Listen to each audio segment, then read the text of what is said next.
नमस्कार दोस्तों, मैं आपके अपने चैनल टीचर एजुकेशन में आपका स्वागत करती हूँ। आज मैं चैप्टर 5 आज मैं क्लास 5 चैप्टर नंबर 70 फांद दीवार चैप्टर देखेंगे। चमकते सितारे। इंडियन एक्सप्रेस 2007 सामने जो अपने परिवार को चलाने के लिए 3 बर्तन मांजती है। लिंग भेद की दीवार भी जो उसकी माँ ने उसके सामने खड़ी की थी, आज अफसाना खुद एक बुलंद मजबूत दीवार है। मुंबई की नागपाड़ा बास्केटबॉल एसोसिएशन की आज वह प्रेरणा है 5 अन्य लड़कियों के लिए जो रोजमर्रा की जिंदगी में छोड़कर पहुंची है बास्केटबॉल के कोर्ट में। अफसाना मंसूरी है सिर्फ 13 साल की, पर वह अभी भी दीवार फांद चुकी है। वह दीवार जो उसकी झुग्गी और बास्केटबॉल कोर्ट के बीच थी, समाज द्वारा खड़ी की गई दीवार उस लड़की के सामने जो अपनी परिवार चलाने के लिए बर्तन मांजती है। आज अफसाना एक सितारा है, एक उभरती टीम का। इस टीम ने मुंबई के कई क्लबों को टीमों को अचरज में डाल दिया। सिर्फ अपनी हिम्मत और थोड़ी सी मदद के सहारे यह टीम पहुंची जिला स्तर टूर्नामेंट सेमीफाइनल में। एक मुलाकात। हमने अफसाना और उनकी नागपाड़ा बास्केटबॉल टीम के बारे में अखबार में पढ़ा, तब सोचा कि क्यों ना हम इस टीम की लड़कियों से मिले, तुम सभी से इनकी पहचान कराएं। हम मुंबई के छत्रपति शिवाजी टर्मिनल कहाँ है? मुंबई में। स्टेशन पर उतरकर चल पड़े नागपाड़ा की तरफ। स्टेशन से पैदल चलो तो नागपाड़ा लगभग 20 मिनट की दूरी पर है। हमने वहां अफसाना और नागपाड़ा बास्केटबॉल एसोसिएशन की लड़कियों से बातें की। तुम भी पढ़ो। इनसे हुई है हमारी एक मुलाकात। मिलो इस अनोखी टीम से।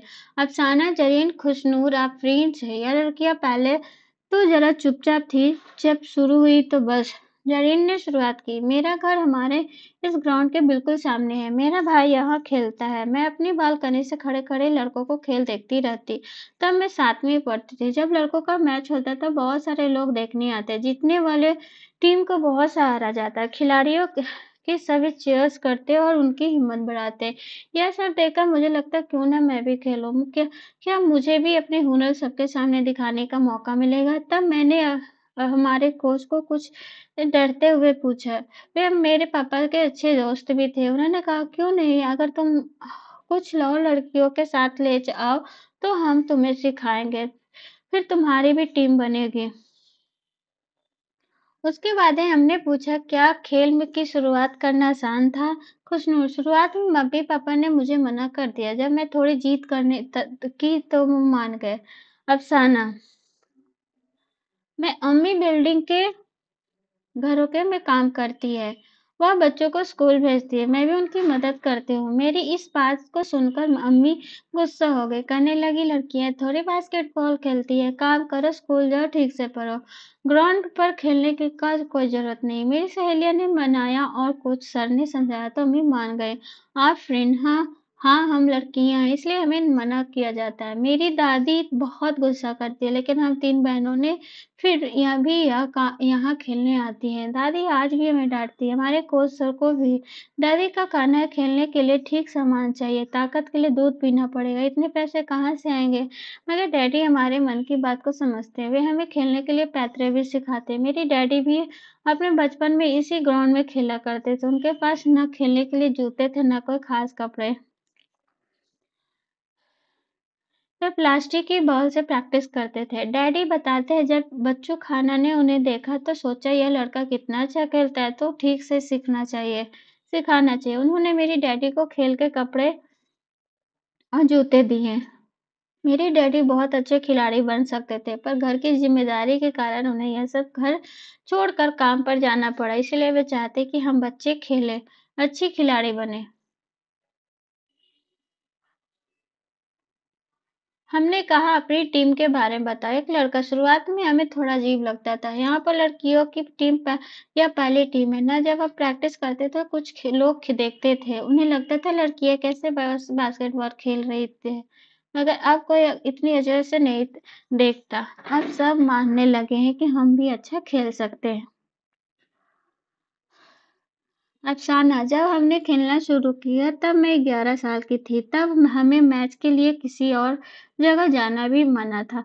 अब 2 साल बीत गए। अब हम और जगह भी मैच खेलने जाते, मगर यह हुआ हमारी मेहनत से और कोच सर के सिखाने से।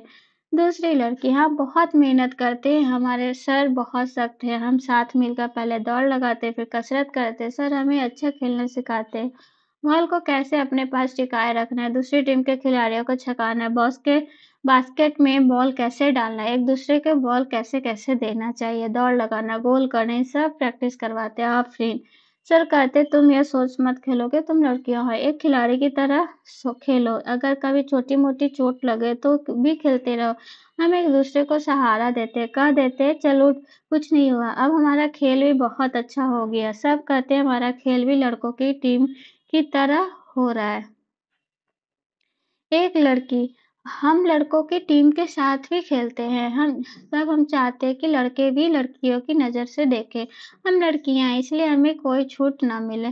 कभी-कभी लड़के हमारे खेल की नकल करते हैं, तब हमें गुस्सा आता है, पर हम उसे एक चैलेंज की तरह लेकर अपनी गलतियां सुधारते हैं। अगर लड़के चीटिंग करते हैं तो हम उन्हें डांटते भी हैं। हमने कहा अपनी टीम के बारे में बताओ। एक लड़की, हमारी टीम बहुत खास है, हमारी टीम में एकता है, झगड़ा हो जाए तो जल्दी ही सुलझा लेते हैं, जल्दी ही भूल जाते हैं, साथ में मिलकर रहना हमें यहाँ सीखा है। हमारी टीम में से कुछ लड़कियां मुंबई शहर की तरफ से खेलने का मौका मिला। यह मैच सोलापुर में हुआ। कहाँ हुआ? सोलापुर। ज़ारीन, जब हम मैच खेलने सोलापुर गए थे तो टीम की बाकी लड़कियां अलग-अलग जगहों से आई थी। वे हमसे ठीक से बात भी नहीं करती थी, हमसे जूनियर की तरह बर्ताव करती थी, हमें बराबर खेलने का मौका नहीं देती थी। हमें बहुत बुरा लगता था। उस टीम में आपस सहयोग बिल्कुल नहीं था। मैच के दौरान जब मैंने बॉल को टीम्स की एक लड़की की तरफ फेंका तो वह ठीक से पकड़ नहीं पाए। फिर मुझे ही डांट लगने लगी कि मेरी ही गलती है। ऐसी ही गलतफहमी में हम वह मैच हार गए। मगर हमारी अपनी टीम में ऐसा नहीं होता। हम एक दूसरे की गलती संभाल लेते। अगर खेल में दूसरे की गलती के कारण गोल न बना पाए तो हम चिढ़ते नहीं है, सोचते कोई बात नहीं, अगली बार जरूर अच्छा करेंगे।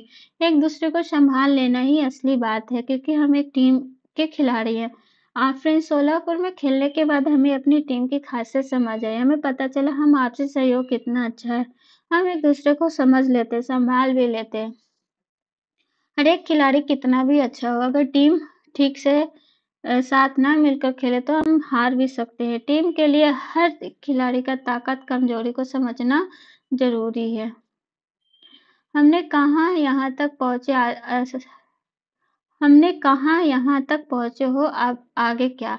अफ़साना, जब से हम खेल रहे हैं तब से हमें कई जगह जाने का मौका मिल रहा है। हम अपने राज्य और शहर के लिए खेले। हमें उम्मीद है कड़ी मेहनत करके हम अपने देश के लिए भी खेलेंगे। हाँ, पर क्रिकेट खिलाड़ियों की तरह हमें भी सब जानेंगे। हम सब चाहते हैं कि हम अच्छा खेलें, अपने इलाके और आगे चलकर अपने देश का नाम आगे बढ़ाएँ। भारत की लड़कियाँ गोल्ड मेडल जीते, यह करके दिखाएँ। हम भारत के क्रिकेट खिलाड़ियों के बारे में जानते हैं, उन्हें जानना चाहते हैं, ऐसा क्यों होता है? क्या किसी और खेल के भारतीय खिलाड़ियों को भी ऐसे सब जानना चाहते हैं? तुम इसके बारे में क्या लगता है? जैसे भारत में के फुटबॉल या कबड्डी टीम के खिलाड़ियों को तुम पहचानते हो। हमने पूछा क्या हुआ और परेशानी क्या आई? खुशनूर, सच में देखो तो आज तो हम हैं, वह हमें आसानी से नहीं मिला। हम लड़कियों को बहुत मेहनत करनी पड़ी, घर वालों को समझाना पड़ा, कभी झगड़ा भी करना पड़ा। यह सब इसलिए क्योंकि आज भी लड़कियों को कम खेलने देते हैं। पहले समय में खेल कूद तो बहुत दूर की बात थी।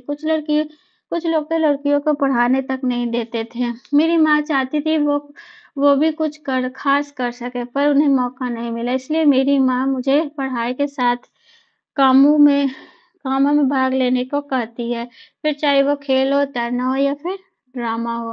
अफसाना, वैसे आज भी हम सबको खेल खत्म होते ही घर पहुंचना पड़ता है। लड़के तो खेल के बाद यहाँ वहाँ घूमकर बातें करके आराम से घर जाए तो कोई खास फर्क नहीं पड़ता। मैं खुद स्कूल से घर आने के बाद अपनी मम्मी के साथ 2-3 घरों में साफ सफाई का काम करती हूँ, फिर पढ़ाई करती हूँ। इस सबके बाद ही खेल पाती हूँ। अपने घर में मम्मी की मदद करती हूँ। मेरे भाई को अगर चाय चाहिए तो वो खुद बनाए, तो मम्मा कहती 3-3 बहनें हैं, फिर भी भाई को काम करना पड़ता है। एक लड़की, आप ज़रीन के छोटे भाई को ही देखो, ये सिर्फ 5-6 साल का है, वह भी बोलता है, मम्मी तुम दीदी को ही क्यों भेजती हो? दीदी अच्छी नहीं लगती ग्राउंड में खेलते हुए। अगर उससे पूछो तो तुम खुद खेलेगा? तो बोलता है, हाँ मैं लड़का हूँ, खेलूंगा। अफसाना, लेकिन सभी बच्चों के लिए खेलना अच्छा है। कितना फायदा होता है खेलने के लिए सब अब समझे।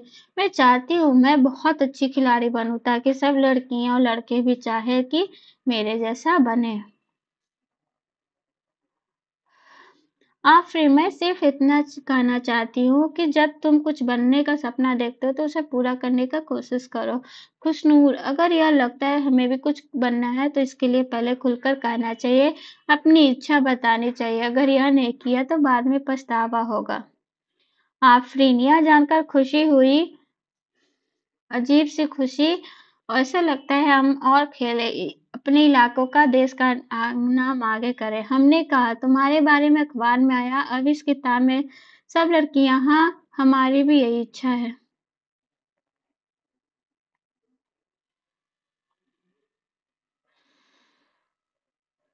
कोच सर, इस टीम की शुरुआत करने वाले और इन्हीं खेल सिखाने वाले नूर खान ने कहा है, इस इलाके में यह एक ही ग्राउंड है खेलने के लिए। मुंबई की यह जगह बहुत भीड़ वाली है। वही है हमारा छोटा सा मैदान, बच्चू खाना प्लेग्राउंड। मुस्तफा खान खान नाम के एक आदमी हमारे यहाँ रहते हैं। उनसे सब बहुत डरते, मगर बच्चे उन्हें बेहद चाहते, इसलिए बच्चे उन्हें बच्चू खान करने लगे। तब इस जगह पर आज ग्राउंड जैसा नहीं था। आज मैदान में वे बच्चे खेल सिखाते, उन बच्चों में हम भी थे। बच्चू खाना को लगन से हमारे देश के कई लोग आज देशों विदेशों की टीमों के साथ मैच खेलते। हमने भी बच्चों खा की तरह अपने इलाकों के बच्चों को तैयार किया। आज हमारी टीम के अंतर्राष्ट्रीय खिलाड़ी हैं। कुछ खिलाड़ियों को अर्जुन पुरस्कार भी मिला है। नूर खान ने बताया, पिछले कुछ सालों से हमने यहाँ की लड़कियों की टीम तैयार की। हमारी लड़कियां महाराष्ट्र के लिए भी खेलती है। यह बहुत मेहनत करती हैं। हमारे लड़के-लड़कियां अलग-अलग तरह के परिवार से आते हैं, कोई छोटे घर से तो कोई बड़े घर से, कोई उर्दू मीडियम से तो कोई अंग्रेजी, मगर यहाँ आकर सब एक टीम बन जाते हैं। हमने क्या समझे हम क्या समझे? तुम क्या सोचते हो, लड़के लड़कियां के खेलों में अंतर करना चाहिए कि नहीं? नहीं, बिल्कुल नहीं। अगर तुम अपनी टीम के लीडर बनोगे तो अपनी टीम को तुम कैसे तैयार करोगे? तो ये था आपका चैप्टर नंबर 17। क्या है? जमा नहीं, फांद ली दीवार। आई होप आपको अच्छा लगा होगा वीडियो और समझ में भी आया होगा। अगर अच्छा लगा हो या समझ में आया तो प्लीज़ लाइक शेयर सब्सक्राइब कीजिएगा मेरे चैनल को। Thank you and have a good day.